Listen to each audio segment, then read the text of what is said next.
As principais questões da atualidade, analisados por especialistas renomados. Começa agora Mentalistas, com Camila Tulinski.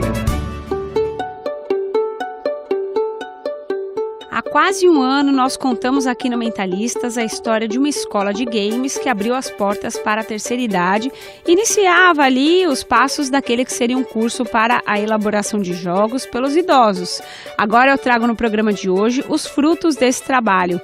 Como a programação e a criação de games pode ajudar os idosos a reconquistarem a plenitude cognitiva, é o que vamos desvendar agora aqui no Mentalistas desta edição. Para falar sobre esse assunto, eu convidei as mesmas pessoas que estiveram conosco um ano atrás, praticamente aqui no Mentalistas. A Carla Oda, que é fisioterapeuta, mestre em Psicologia Social pela USP e que também faz parte desse projeto. Tudo bem, Carla? Obrigada pela presença. Obrigada, eu que agradeço, Camila. Bom dia. Bom dia. Conosco também o Fábio Ota, que é o fundador da Is Games. Tudo bem, Fábio? Tudo bem, Camila. Obrigado pelo convite. E aqui conosco a Silvete Laniado, que faz o curso de programação de games, tem 74 anos e vai contar um pouquinho mais da história dela pra gente. Tudo bem, Silvete? Tudo bem, Camila. Muito obrigada pelo convite. Vou começar com você, Silvete. Desde o primeiro dia do curso nas Games e, enfim, elaborando os videogames, os joguinhos. Eu lembro que um ano atrás a gente conversou e a senhora falou que compartilhava um pouco com os seus netos, né, de como é que era aí poder fazer esses jogos e tal. Eu queria que a senhora contasse da experiência, por quanto tempo que a senhora fez esse curso, né? E o que mudou na vida da senhora de lá para cá? Conta pra gente. Esse curso foi maravilhoso para mim porque eu consegui recuperar a memória recente.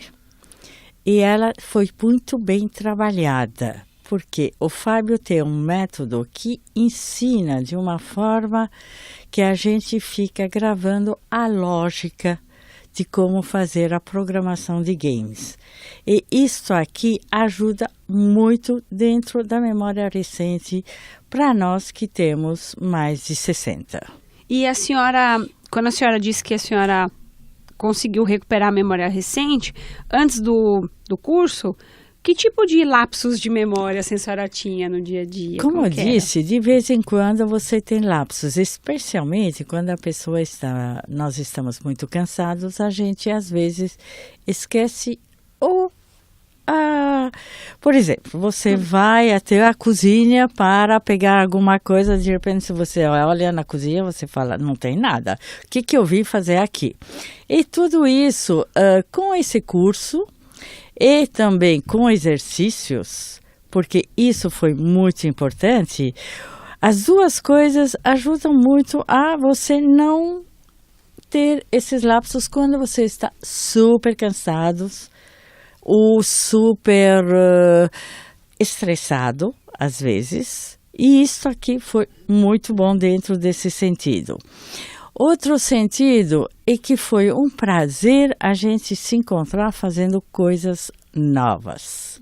Isso aqui, você construir teu game, olhar o teu jogo, jogar o teu jogo, pôr a tua barra onde você quer.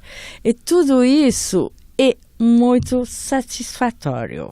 Dá uma alegria para cada um de nós ver o fruto do nosso trabalho. Depois eu quero que a senhora me conta detalhes desses trabalhos todos, mas antes, Carla, como é que foi feito esse trabalho com os idosos? Foram quantos? Qual a faixa etária? Só para o nosso ouvinte aqui do Mentalistas poder ter uma ideia desse projeto. Conta um pouquinho para a gente. Esse trabalho foi feito com 75 idosos. Foi feito em São Paulo e em Campinas. Nós tínhamos 3 grupos. Um grupo controle, que era só de inclusão digital. Um grupo de jogadores de games, então eles aprendiam a jogar os games. E o outro que é o que a Silvete participou, que é um grupo de programação de games. A média de idade era de 65, mais ou menos 6, 7. Então nós tínhamos no grupo controle pessoas de mais de 80 anos. Né? E em Campinas a gente tinha um grupo mais novo, a partir de 55. Esses grupos aconteciam semanalmente, né? Então todos os grupos se encontravam semanalmente por 1h30 ou 2, e nós fizemos a avaliação no começo e no final. O grupo de inclusão aprendia as coisas básicas de computador, né? De como acessar e-mail, como entrar nas redes sociais, como ligar e desligar, né? E era o primeiro contato deles com a tecnologia. O grupo de jogadores já tinha uma noção, mas aprendia a jogar. E esse grupo que a Silvete participou é um grupo de desenvolvedores, né? De programadores, então era um pouco mais avançado, né? Os 3 grupos nós acompanhamos por 4 meses, então nós acompanhamos até o final do ano e todos os estudos, as análises estatísticas foram feitas esse ano e nós terminamos a pesquisa esse ano. Legal, bom, já a gente traz os frutos então desses 4 meses de acompanhamento. Fábio, para a gente contar um pouquinho mais, como é que nasceu esse projeto com idosos dentro da Is Games? Como é que vocês tiveram essa ideia de trabalhar com os idosos e esse mundo dos jogos, né? Bom, eu criei esse game em 2014 para ensinar as crianças a desenvolver game. Só que quando a gente começou a trabalhar uma metodologia para ensinar as crianças de uma forma diferente, a gente não queria que as crianças só aprendessem a desenvolver games. Queria ter algo mais. Fazer o quê? Trabalhar o raciocínio, trabalhar a criatividade, trabalhar essa parte de trabalho em equipe entre as crianças. Quando eu comecei a ver isso, deu um clique assim, foi, poxa, eu já trabalhei com idosos há 20 anos atrás, quando eu montei um curso de inclusão digital para o idoso, né? Então eu comecei a ver, eu falei assim, nossa, isso aqui parece que pode ser bom como um tratamento preventivo para as doenças cognitivas, entre elas o Alzheimer. Daí que eu fui procurar a Carla, que é especialista, que eu sou da área de TI, não conheço nada, né, da parte de especialistas. Eu procurei a Carla e comecei a conversar com ela sobre essa ideia. Eu falei, Carla, eu tenho esse método para crianças. Eu acho que se a gente aplicar para as pessoas com mais de 60 anos, pode dar um fruto muito bom para a saúde. A Carla, na hora, topou. Ela falou, Fábio, nunca tinha ouvido falar em games, né, dessa forma. E eu também acho que pode dar um fruto muito legal. Foi aí que a gente começou a estruturar, daí nós trouxemos mais pessoas na equipe, né, especialistas, a Priscila, o Ricardo, a Tatiana e o Saite, para que compusessem a equipe e a gente começasse a montar esse projeto. Quando a gente montou, eu queria que assim, tivesse algo a mais, não fosse assim, o Fábio falou que o curso é bom. Foi aí que a gente entrou com o projeto na FAPESP. E nós fomos aprovados e nós conseguimos realizar toda a pesquisa. É legal porque ainda tá esse peso científico, né, para a proposta de vocês, e isso pode ser replicado em outros projetos também. Silvete, sim, você faz parte, né, e aí durante essa pesquisa fez parte do grupo de programação de games, que é do desenvolvimento mais avançado. Que tipo de joguinhos aí? Conta um pouquinho pra gente que você conseguiu finalizar, assim, você pode descrever pra gente, porque a gente não tem o recurso da imagem aqui, né, mas você puder contar pra gente. O recurso da imagem está difícil, mas o último jogo que desenvolvemos foi um jogo com dificuldades e barras e de um vilão e um herói. Certo. Então, você tinha o herói que, claro, teria que ganhar e o vilão como ultrapassar esse vilão que ficava impedindo o herói de ganhar. E isso eu acho que ficou muito legal. Muito simpático, porque era um tipo de competição sadia entre os dois, e sendo as duas partes nossas. É que nem você lutar dentro de si, e você coloca isso dentro da criatividade do jogo. Para cada um alguns foram fantásticos, tive colegas que fizeram com desenhos maravilhosos. Eu fiz um pouquinho mais simples. Mais modesto, é. Mais modestos, mas isso aqui, ele traz muito um trabalho interno também, aflora. Isso você aqui sentiu que tinha um conteúdo seu interno tem um nesse conteúdo, trabalho? Tem sim. Porque a cada coisa que você faz, você traz alguma coisa sua dentro desse trabalho e desse desenvolvimento do jogo. Que seja nas cores, que seja no formato, que seja nas dificuldades, que seja no fundo do jogo. Tem que ter algo que vai te atrair muito. A tua criatividade, ela aflora. E de uma forma boa, porque também é essa parte artística que a gente tem dentro de nós e que desconhecemos. E com isso, ela aflora. Isso que eu achei muito bom. Muito bom como a arte ela tem esse poder, né, de aproximar as pessoas e fazer com que as pessoas parem um pouquinho, né, de pensar em outras questões e dedicar um pouco mais de si naquilo, dentro do né? jogo. Complementando, né? O que eu acho interessante nisso é que como eles têm que criar o próprio personagem, é o que a Silvete falou, ela coloca algo dela. Então, o que eu acho que fica tranquilo para eu poder mostrar, que assim, é a lógica, tudo bem, eu sou da área de lógica, tudo bem. A parte criativa, eu sou muito ruim para criar os personagens. Então eu acho que isso acaba até incentivando eles, porque eu crio um personagem, falo, olha, esse é o meu personagem. Eles olham e falam, nossa, é muito ruim, Fábio. Eu falei, então, é o que eu sei fazer. E o que vocês sabem fazer? E é o que a Silvete falou, a gente consegue ver entre as pessoas, cada um criando de uma forma diferente e colocando algo delas dentro do game. E o que eu acho que é muito legal é que eles conseguem ver isso que eles colocaram funcionar, se mexer ou fazer alguma ação. Ô Carla, como especialista na área, o que você pode observar do desempenho desses idosos, né? Frente a esses três grupos, o grupo controle, jogadores de games e programação de games, levando em conta tudo isso que eles disseram, né? O conteúdo individual daquele idoso no trabalho que ele estava realizando. O que você pode contar pra gente? Eu acho que tem várias coisas a serem destacadas aqui, né? Eu acho que quando a gente fala da saúde mental do idoso, são vários os fatores que influenciam, né? E uma coisa que a Silvete falou que é bem interessante é essa questão do conteúdo interno, da criatividade, da convivência. Então, acho que teve um outro fator que era o nosso objetivo secundário, que era toda essa questão da convivência e que foi muito ressaltada por eles também. Então, essa convivência entre eles, de um ajudar o outro, de um participar do jogo do outro, de observar essas diferenças, né? Os jogos foram os mais diferentes possíveis entre eles, né? Então, a criatividade de cada um, né? A Silvete ajudava muito, né? Os amigos e tal. E essa questão, eu acho que intrageracional, né? Entre eles, e a questão intergeracional também. Então, o jogo está pronto para você... Como funcionava essa questão intergeracional? Só para a gente esmiuçar um pouco mais para o ouvinte. Pessoas de várias idades junto com eles? Não, de início era você montar um game. E esse game, como você disse, ele poderia ser jogado com as crianças com que você convivesse, né? Então, netos, sobrinhos ou as crianças próximas a você.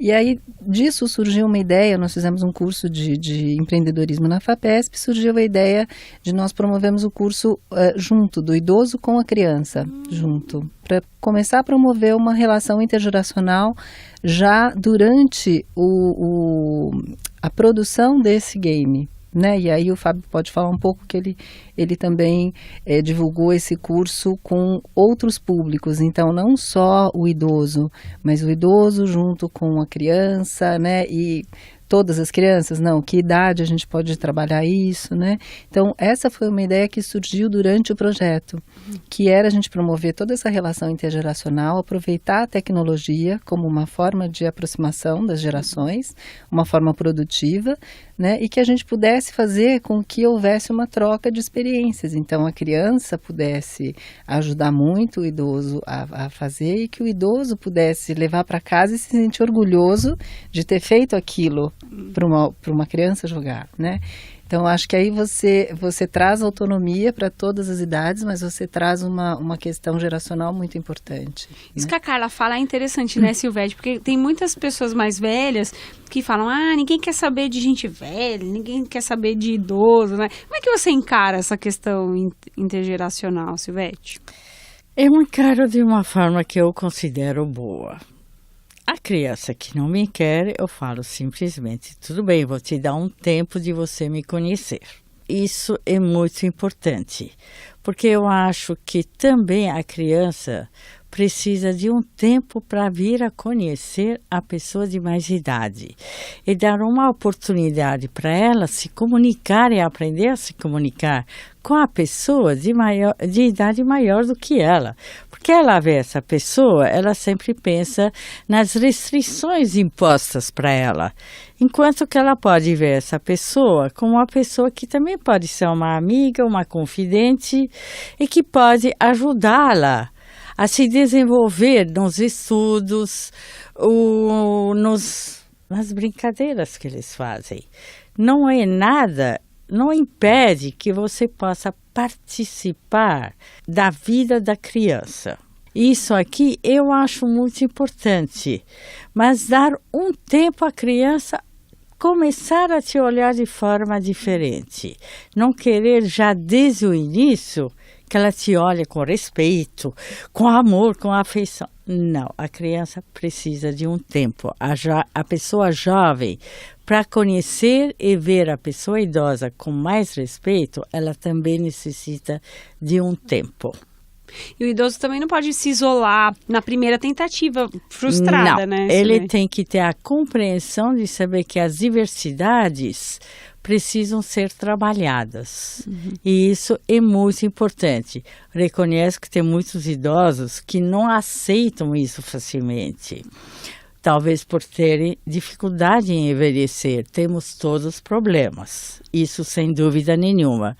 Mas se a gente aprende a reconhecer as diversidades e a respeitá-las e dar o tempo ao tempo, eu acho que muitas coisas se resolvem de uma forma muito mais suave e muito harmoniosa. E essa experiência entre as gerações aí, os mais velhos e os mais novos? Fala pra gente, Fábio. Bom, tá sendo, nós estamos começando, está sendo muito legal. O que a Carla falou, no curso de empreendedorismo que a FAPESP até promoveu, nós conseguimos perceber que tinha um nicho diferente também, onde a gente conseguia promover essa integração. O que a gente está fazendo agora? Levando para as escolas, e isso a gente conversou com alguns diretores de escolas que querem trazer os pais e avós para a escola, fazer isso de alguma forma. Então nós estamos levando esse curso para as escolas também, para que os pais e avós façam junto com os netos ou filhos. E isso está sendo muito legal. A gente só tem um pré-requisito quanto à faixa etária, que são crianças até 8, 9 anos que podem fazer com os pais e avós. Por quê? Porque dentro da nossa metodologia é onde um complementa o outro. Onde a criança consegue fazer sem atrapalhar o avô e o avô consegue ajudar a criança também, porque ela tem muita parte que a criança ainda não sabe ler direito, não sabe entender algumas coisas e o avô ensina. E essa parte é muito legal, porque você promove essa integração entre eles e através de um game, através de alguma coisa que é o mundo das crianças, teoricamente, né? Hoje não vai mais ser, mas teoricamente é o mundo das crianças. E isso está sendo muito legal. A gente começou a fazer esse estudo agora, mas a gente está começando ainda. Tem poucas escolas ainda, mas a gente está levando isso para outras escolas também. Estou conversando aqui no Mentalistas com o Fábio Ota, que é fundador da Is Games, a Silvete Laniado, que fez o curso de programação de games, está com 74 anos agora, e está contando um pouco mais dessa experiência dela. E a Carla Oda, fisioterapeuta, mestre em psicologia social pela USP. A Silvete falou no comecinho do programa que ela teve alguns ganhos cognitivos, principalmente relacionados à memória de curto prazo. Sei lá, sai da cozinha, vou pegar alguma coisa no quarto. Aí chega no quarto, o que eu vim pegar mesmo? Mas isso é um pouco independentemente até de idade, né, Carla? Às vezes a gente, como a Silvete fala, estamos cansados aqui, né? E aí acontece isso. Mas eu queria que você falasse do ponto de vista aí da observação desse trabalho de 4 meses, quais são os ganhos cognitivos dessa população que vocês avaliaram durante esse período, né? Foram 75 idosos. O que você pode trazer aí de destaque pra gente que você observou? Você falou, puxa vida, esse senhor, essa senhora conseguiram apresentar tais resultados. Você pode contar pra gente? Camila, uma coisa importante que você falou é isso, não depende da idade, essa questão de, esqueci isso, esqueci aquilo. Eu acho que tem sido uma coisa cada vez mais frequente e em todas as idades, é essa questão da atenção. Então, muitas vezes, não é uma questão de memória, muitas vezes é uma questão da gente estar atento àquilo que a gente está fazendo no dia a dia, né? Então, o estresse, a correria, a gente não se atenta a coisas básicas. Então, às vezes você sai e você fala, nossa, será que eu esqueci tal coisa? Onde está a chave? Onde está isso? Onde está aquilo, né? Eu acho que a gente tem muitas tarefas no dia. Eu estava conversando com a Silvete vindo para cá, ela falou, não dá tempo de eu fazer tudo. E essa acho que é a sensação de todo mundo hoje. Não dá tempo de fazer tudo. E aí, quando se refere a um idoso, você fala, ai, tá ruim, né? Tá tendo algum problema de memória. E aí o que a gente pode destacar é que nesses 3 grupos nós tínhamos um bom nível cognitivo de todos. Então, se a Silvete falar, esqueci isso, aquilo, estava dentro da normalidade, né? Tanto é que esse era um critério de inclusão, todos estarem bem cognitivamente. O que nós observamos é que no grupo de inclusão digital, ao final do curso, eles não obtiveram uma melhora significativamente relevante. Agora, no grupo de jogadores, a gente teve uma melhora e no grupo de desenvolvedores, uma melhora ainda maior, né? Então, o que a gente pode dizer é que, claro que todos obtêm essa melhora. Se no grupo controle a gente não teve, depois de 6 meses nós reavaliamos, eles se mantiveram. Então, isso eu considero um bom ganho, né? Você manter aquele nível cognitivo que você tem. É porque depois de uma certa idade já tem um certo declínio, você tem não um é, certo Carla? declínio se você não estimula, né? Agora a gente vai vendo que conforme você vai estimulando mais, e todas essas questões de lógica, por exemplo, o curso que o Fábio dá, não tem apostila, você não pode anotar, você não tem... Então você que tem difícil, que... Fábio. Tem toda uma questão atencional e de lógica que é super importante, né? E antes de fazer as aulas também a gente tinha alguns exercícios, né, para se centrar mais, né, para focar mais naquilo que você vai fazer e tal. Então, como eu te disse antes, acho que são vários fatores. O que nós observamos é que o grupo de desenvolvedores teve scores maiores, né, em todos os testes. Nós avaliamos qualidade de vida, memória, nível cognitivo, e todos eles foram melhores no grupo de desenvolvedores. Que demais. Nesse grupo controle, era basicamente a pessoa que chegava lá e não sabia manusear o computador e o e-mail. Detalhe um pouco mais desse grupo controle. Qual que era o perfil aí desse Esse pessoal? grupo controle não foi um grupo que o Fábio deu aula, nada, né? Nós pegamos um grupo de inclusão digital. Sim.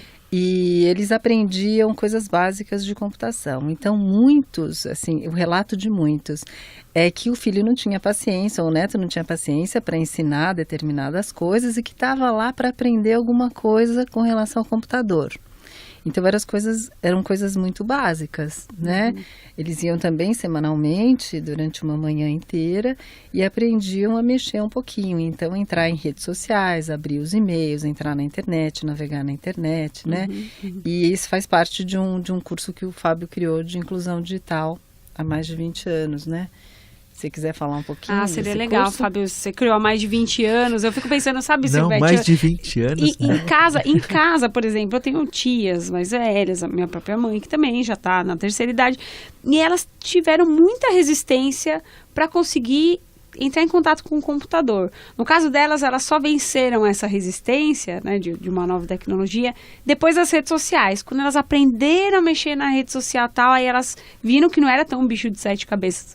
Para você foi o bicho de 7 cabeças a manusear um computador? Você consegue se recordar quando foi a primeira vez que você teve que se deparar com esse aparelho? Eu estava trabalhando. Naquela época, eu estava ainda no escritório, eu recebi um computador de presente, eu olhei para ele e falei, agora o que eu faço? A minha máquina elétrica ia sumir.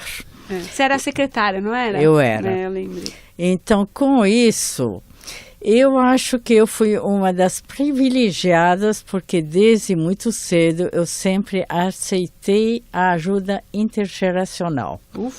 Então, eu tinha vários funcionários bem mais jovens do que eu, tinham o ofício de office boy, mas conheciam bem a UTI. Então, quando eu tinha uma dificuldade ou quando eu queria alguma coisa, eu não tinha vergonha de pedir para eles ajuda. Por quê?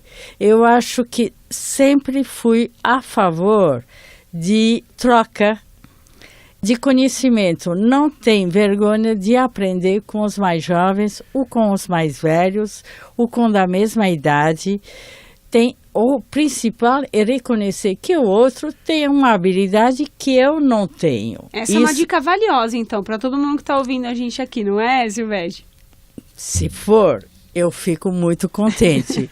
Isso foi um princípio, eu falo realmente um princípio meu. Eu não tinha vergonha de pedir ajuda aos mais jovens. Então, para você que tem resistência, está ouvindo aqui nosso programa, tem que pedir ajuda, então, para as outras pessoas que sabem mais do que a gente, porque ninguém sabe tudo também, Ninguém nasce sabendo tudo e ninguém irá partir desse mundo sabendo tudo. Mas tem muitos idosos que não são como a Silvete, né, Fábio? São aqueles idosos que tem resistência mesmo, fala, não vou mexer. Às vezes a pessoa não consegue mexer direito nem no controle de uma televisão que é um pouco mais nova. Estou dando alguns exemplos aqui, né, de dificuldade mesmo. E aí, como você criou essa questão da inclusão digital para os idosos? Conta pra Então, gente. Carla falou 20 anos, não faz tanto tempo assim, são só 15 anos. Tá. Mas faz Foi em tempo, 2002, mais ou menos, É. que, como eu já era da área de TI, e eu percebi assim que muitos parentes meus mais velhos, ninguém conhecia computador. Quando começou a falar internet, era um negócio do outro mundo. E o que me incomodava um pouco? Eu era bem mais novo, mas meus avós, por exemplo, tem uma coisa de, eu não sei se é da cultura japonesa, sabe? De chegar e falar assim, nossa, isso aí, meu sobrinho, meu neto é muito inteligente, ele mexe com o computador. E eles falavam isso pra mim, nossa, você é muito inteligente, você mexe com o computador. E isso me incomodava um pouco, eu falava assim, não, eu não sou inteligente, eu só aprendi a mexer com isso, vocês podem aprender também. Ah, não dá. E daí eu comecei a ensinar algumas pessoas a mexer no computador, um passo a passo. Foi aí que a gente começou a ver, assim, nossa, dá para fazer um curso, mostrar para as pessoas que isso não é um bicho de 7 cabeças. Quando a gente começou, em 2002, até eu conversava com eles na primeira aula, falava para eles assim, qual a maior dificuldade que vocês vão ter? Ah, mexer no computador. Não, vai ser mexer no mouse, por causa da coordenação motora fina, que a Carla pode falar melhor do que eu. Mas era o maior problema deles. O resto você aprende. A coordenação motora fina era um negócio complicado. E é um negócio complicado para quem nunca mexeu. Então, assim, foi uma parte que a gente começou em 2002 e muito gratificante, porque você vê as pessoas falando, poxa, até que você não é tão inteligente, eu já consigo fazer. Eu falei assim, então, que legal, né? E daí a gente começou a difundir isso para todo mundo. Que legal. Puxa, é interessante. O Fábio falou da coordenação motora fina, né? A gente pode traduzir um pouquinho mais para quem está acompanhando a gente e como isso pode ser um impeditivo para a terceira idade, hein, Carla? Essa questão motora é bem importante, porque, por exemplo, com todas as coisas touch que a gente tem hoje, então o idoso pega um celular touch, fica muito difícil de manusear, ele não consegue muito bem lidar com aquela setinha, lidar, né, com o touch. E o mouse eu acho que é a mesma coisa. A primeira vez que você pega o mouse, a setinha vai para todos os lugares possíveis, menos para aqueles lugares onde você deve realmente clicar. Então, eu acho que tem toda uma questão postural, que nós também, que nesse grupo que a Silvete estava, já era um grupo que já estava acostumado com o computador, mas no grupo de inclusão isso é bem importante. Então, acho que toda essa familiarização com o mouse, com o computador e com a tela também, né? Então, acho que tem a questão da altura da tela, a sua postura, aonde você está olhando, aonde você quer levar determinado, por exemplo, você clica e arrasta para determinado lugar. Acho que existem passos. Primeiro já é difícil clicar, né? Já é difícil achar, daí até você arrastar, e de você arrastar, você passar para outra página. Eu acho que são coisas que precisa de um passo a passo mesmo. Então a gente precisa quebrar uma série de barreiras. Primeiro com essa relação, com relação à tecnologia, né? Ver que a tecnologia pode ser extremamente boa, se bem utilizada, né? Ver que ela pode aproximar gerações, pode te aproximar do mundo e a partir daí você entrar em contato com ela num passo a passo. E essa questão da motricidade, eu acho que a gente vai treinando dia a dia. Então as pessoas tinham as aulas lá, mas elas treinavam em casa também. Então no dia seguinte, na semana seguinte, elas já tinham mais habilidade, né? E para jogar é a mesma coisa, né? Se você pega um jogo, a criança joga numa rapidez tremenda. A gente vai jogar, você não faz 1/10 daquilo que eles fazem. Mas isso é questão de treino também, né? Então, acho que a gente vai treinando toda essa motricidade fina com a utilização desses instrumentos que a gente tem. Seja o touch, seja o mouse, mas a gente vai treinando. E também aqui a gente vai colocando a atenção. Acho que isso é importante. A nossa atenção naquele movimento que a gente está fazendo. Né? Então tem toda a questão visual, mas tem a questão motora da mão e que a gente vai treinando. Teve um outro Mentalistas que eu estava fazendo aqui, e aí surgiu um bate-papo, essa questão das gerações, né? Então, por exemplo, hoje você vê crianças aprendendo a escrever no computador, no celular. Então, e depois aprende a letra cursiva, tal. Os nenéns praticamente nascem já com o celularzinho na mão e o touch é bem mais fácil. Na minha geração, eu sou a geração do analógico ainda, tive que aprender o digital. E a Silvete ainda veio de uma outra geração que veio muito antes. Então, eu fico pensando quantas barreiras a gente tem que vencer para conseguir se adaptar às novas tecnologias que vão surgindo, né? Assim, não no seu caso, Silvete, você está bem aberta, né, a aprender coisas novas, mas tem uma certa dificuldade mesmo. A gente fica com uma resistência aí no início. Não, né, tenho dúvida que tenha uma resistência, sim. Eu tenho, como todos, uma resistência a tudo que é novo. Aliás, minha filha de vez em quando se queixa disso. Mas eu acho que faz parte, porque mais você avança em idade, mais você quer ficar numa zona de conforto. E sair dessa zona de conforto não é fácil para ninguém. Eu acho que desde o mais jovem até o mais velho. Essa zona de conforto, ela é muito restringe. Mas uma vez que você vê que você deu os passos para fora, você vai ver que você consegue. Uma outra coisa que dentro do ES Game, esse desenvolvimento eu aprendi, é que eu já tinha falado isso, acho, errar não é um problema. Errar você pode recomeçar, pode reiniciar, pode refazer, pode modificar. Errar faz parte da vida. E isso aqui é muito importante as pessoas saberem. E sabendo isso, é muito gratificante, porque você perde um pouco o medo. E esse medo, você perde também o medo da vida.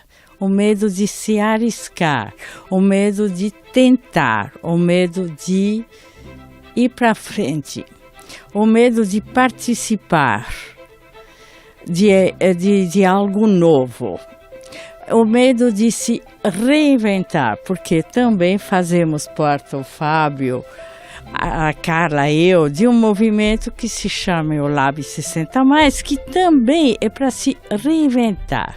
E tudo isso é muito importante. Perder esse medo inicial, o medo de experimentar as coisas que torna a nossa vida muito, muito mais agradável.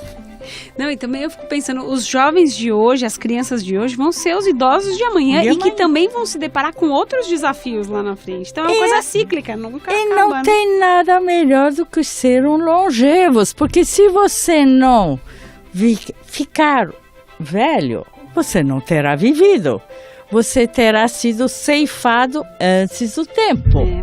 Bom, para aquelas pessoas que estão acompanhando, infelizmente a gente já está na reta final. Ô, Fábio, eu queria que você prestasse um serviço, desse os canais de comunicação da ES Games, né? Quem quiser conhecer um pouco mais da escola, enfim, fala pra gente. Bom, mais fácil é entrar no nosso site www.isgame.com.br. Isgame é isgame.com.br. Lá tem o nosso canal, tem o Facebook também, mas é melhor entrar por lá, tem todos os nossos contatos. Agradecendo a participação do Fábio Ota, que é fundador da ES Games, também da Carla Oda, fisioterapeuta, mestre em Psicologia Social pela USP, e a Silvete Laniado, que fez o curso de programação, está com 74 anos e compartilhou um pouco mais da história dela com a gente. Obrigada pela participação, viu? Eu que agradeço. Nós que agradecemos. Nós que agradecemos. O Mentalistas, versão podcast desta semana, fica por aqui. Lembrando que toda terça-feira, às 10 horas da manhã, você tem uma edição inédita aqui no nosso portal estadão.com.br. A apresentação e produção do Mentalistas é de Camila Tulinski. O editor de jornalismo do Grupo Estado, João Fábio Caminoto. Até a próxima! Você ouviu Mentalistas com Camila Tulinski.